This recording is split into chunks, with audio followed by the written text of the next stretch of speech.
University, a small, unassuming liberal arts campus in upstate New York. Not quite the location you'd pick for the controversy that surrounded it when it made its decision in 1972 to move away from a Native American mascot, an issue that today is very much in focus in contemporary sports. In professional and collegiate sports, several very popular teams have mascots that are widely considered to be offensive in their portrayal of American Indians. Advocates for change point to this as an example of institutional racism, that these symbols in fact encourage a misinterpretation of an already wounded Native history and culture.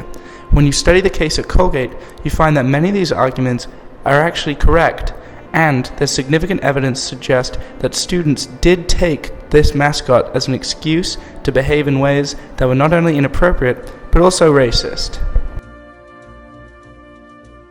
In 1950 that Colgate should adopt the Red Raider mascot, and by 1952 a tradition at the then all-male institution emerged.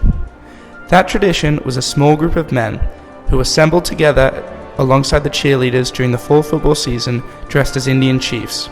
They called themselves the Red Raider Indians, and they were usually drunk.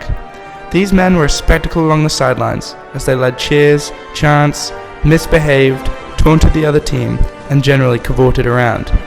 They served more as clowns than as symbols of school spirit.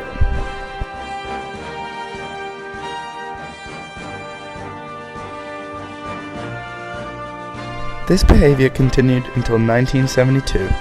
On October 26th, it was unanimously decided to disassociate from the Indian chief the school once cherished.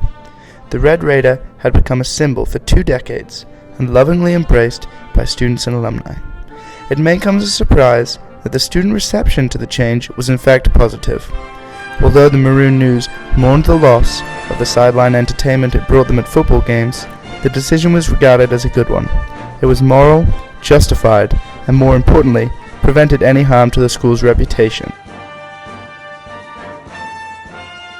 Judging by how Colgate students treated and behaved, it is clear that the American Indian was trivialized.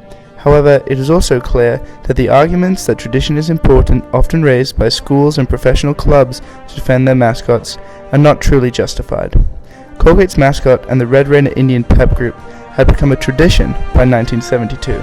But Colgate took action for 2 core reasons. 1, to protect the good name of the university, and 2, to end the sideline behavior and pep rally antics that were no longer defensible. The debate over mascot changes rages on in many other places, with many of the primary fears being the loss of fan support, alumni giving, and tradition. None of these things happened to Colgate after the choice was made to simply be the Red Raiders and later on the Raiders.